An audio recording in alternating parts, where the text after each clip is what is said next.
Como é que você ganha a vida? Essa pergunta é muito feita. Como é que você ganha a vida? Qual que é o teu jeito de ganhar a vida? E eu estou usando aqui a expressão em duplo sentido. Isto é, como é que você ganha a vida no sentido de como é que você obtém teu meio de sustento? Mas há uma segunda maneira de pensar isso. Como é que você faz para que a tua vida não seja perdida?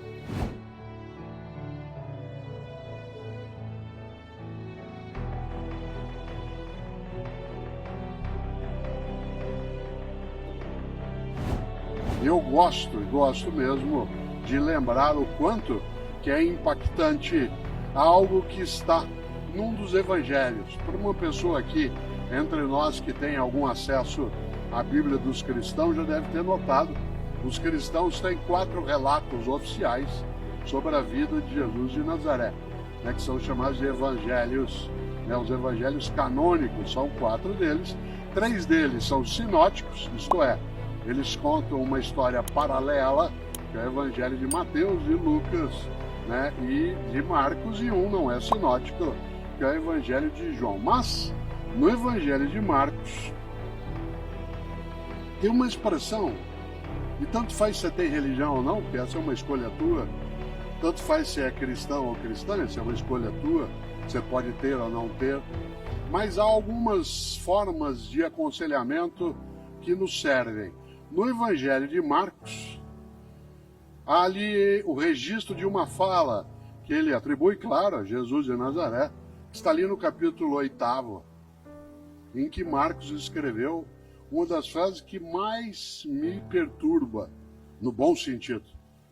Que há coisas que nos perturbam no mau sentido. Há coisas que nos perturbam e nos fazem ficar chateados, tristes. E há algumas coisas que nos perturbam fazendo com que a gente pense, reflita, medite.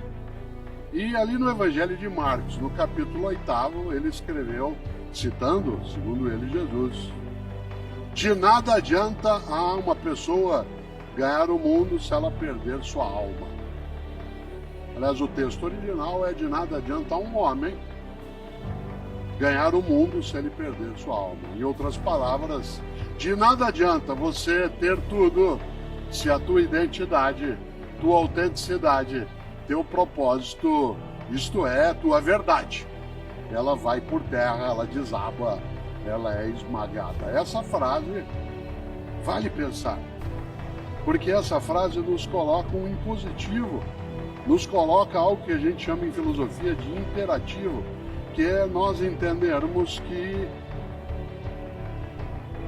o propósito, sendo benéfico, sendo algo legítimo, sendo decente naquilo que fazemos, ele nos dá vida em vez de tirá-la ou diminuí-la. De nada adianta uma pessoa ganhar o mundo se ela perder sua alma. Isto é, se ela for devorada por aquilo que pode ser a ganância, pode ser o egoísmo, pode ser a arrogância, pode ser o desvario. Por isso, eu gosto e vou fazer essa pergunta aqui agora, não para você responder ou para eu responder, mas para nós pensarmos. Como é que você ganha a vida? Essa pergunta é muito feita. Como é que você ganha a vida? Qual que é o teu jeito de ganhar a vida? E eu estou usando aqui a expressão em duplo sentido. Isto é, como é que você ganha a vida no sentido de como é que você obtém teu meio de sustento? Mas há uma segunda maneira de pensar isso. Como é que você faz para que a tua vida não seja perdida? Isto é, para que ela não seja demolida, erodida por aquilo que é a pequenez, a tolice, a redução. Como é que você ganha a vida? Há pessoas que ganham a vida cuidando de vida. Há pessoas que ganham a vida encantando a vida. E essas ganham a vida nos dois sentidos, de modo muito mais denso. Há pessoas que ganham a vida apenas no sentido material, do sustento econômico, do acúmulo de patrimônio, que não é ilegítimo se agregado à ideia de ganhar a vida no outro modo que eu aqui lembrava. Uma pessoa que ganha a vida, ou seja, que não a perde, não a desperdiça, não faz com que ela se esvaia, é uma pessoa marcada por uma grande decisão. Ter uma vida com propósito, ter um trabalho com propósito. Uma das frases mais curiosas que eu ouço no mundo das empresas, ou no mundo do trabalho em geral, é uma que eu vou dizer agora.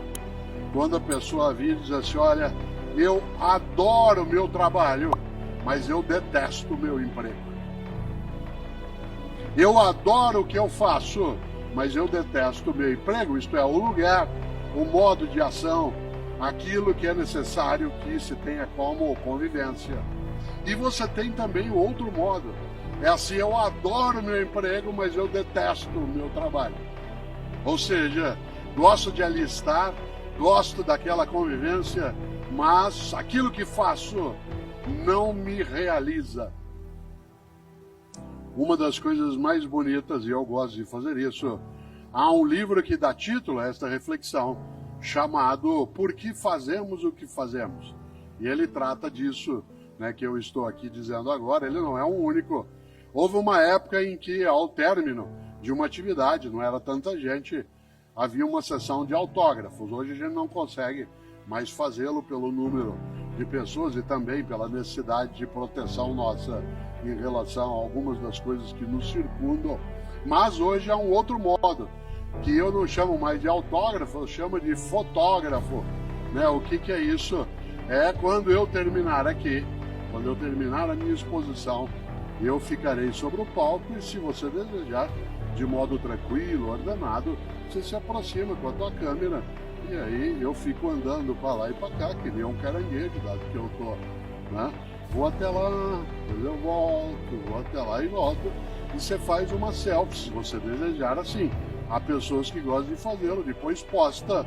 Mas se você tiver com algum dos meus livros, faça a selfie segurando o livro, né? Porque aí sai você, o livro, e eu sorrindo, né? E isso é gostoso porque é uma forma de lembrança, de memória, que nos ajuda bem. E nesse livro, Por que Fazemos o que Fazemos, a primeira frase que nele está, isto é, o que nós chamamos de epígrafe do livro, é uma frase de um poeta gaúcho que eu tenho uma admiração imensa, que é Mário Quintana. Talvez seja o poeta que eu mais cite, né, nos lugares. O grande Mário Quintana, um gaúcho nascido em Alegrete e que faleceu, né, em 1994, no dia 5 de maio. É fácil lembrar, porque ele morreu na mesma semana que o Ayrton Senna. Esse ano morreu, né, no domingo e ele na quinta-feira. Mário Quintana tem várias coisas maravilhosas. Uma delas, eu sempre que posso trago à tona, aliás, duas delas. Mário Quintana, eu já disse isso em algumas palestras, ou no mundo digital, mas gosto de trazer à tona. Mário Quintana tentou entrar 3 vezes na Academia Brasileira de Letras. 3. E foi recusado. Não aceitaram Mário Quintana na Academia Brasileira de Letras. Um lugar cheio de imbecis, e vários que não são. Um lugar que já teve vários imbecis e vários que não eram.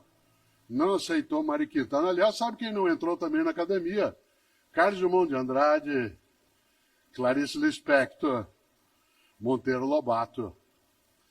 Nesse momento está se candidatando à Academia Brasileira de Letras uma das pessoas mais admiráveis para mim, que é Maurício de Souza, um paulista nascido em Santa Isabel, mas que fez a sua vida ali em Mogi das Cruzes. Eu tenho 3 livros com ele. Eu faço o texto, ele faz as histórias com a Turma da Mônica. É uma pessoa, né, assim, incrível em termos de afago, de afeto, e que agora está se candidatando também. Pois bem, Mário Quintana foi recusado 3 vezes na Academia Brasileira de Letras. Vocês sabem que, como bom poeta que tem um propósito firme, ele deu o troco muito bem dado. Para dar o troco em que eu recusou, ele fez um poema. Vocês conhecem, chama Poeminho do Contra. Não é poeminha, não, é Poeminho do Contra. Aliás, esse poeminho, ele devia aparecer em vários lugares. O André, meu filho, que tem mais idade, que está sentado aqui, sabe que eu tenho esse poeminho pendurado né, numa das paredes ali no Parque Tatu, uma coisa gostosa, porque o que é que escreveu Mário Quintana? Guarde essa frase aí, porque ela vai servir para algumas coisas na vida, quando as pessoas, vez ou outra, em vez de serem colaborativas contigo, buscam ser demolitivas. E ele escreveu, é uma trova, ele diz: todos esses que aí estão, atravancando o meu caminho, eles passarão, eu passaria. Olha que coisa genial. Todos esses que aí estão, atravancando o meu caminho, eles passarão, eu passaria. Parece frase de para-choque de caminhão no Paraná. E eu sempre penso isso em relação a algumas coisas na vida, e algumas pessoas têm para-choque de caminhão que é assim: na subida você me aperta, na descida nós acerta. Na subida você me aperta, na descida nós acerta. Olha que coisa boa. Mário Quintana tem uma outra trova que quase eu a disse, porque ela aparece como epígrafe do livro, né, que eu mencionei, o Porquê Fazemos o que Fazemos. E essa trova diz: um dia pronto, me acabo, seja o que tem de ser, morrer que me importa, o diabo é deixar de viver. Olha que inteligência. Um dia pronto, me acabo, seja o que tem de ser, morrer que me importa, o diabo, o horror é deixar de viver. E deixar de viver não é apenas perecer o corpo. Deixar de viver é morrer tua dignidade, tua esperança, teu desejo, teu afeto, tua amizade. É ter uma vida a qual falta graça. Quando eu penso em vida, trabalho e propósito, eu acho que para que a nossa vida não seja uma vida banal, fútil, uma vida sem sentido, é preciso que o nosso propósito seja, antes de mais nada, o de deixar nossa vida e a vida de outras pessoas conosco mais cheia de graça.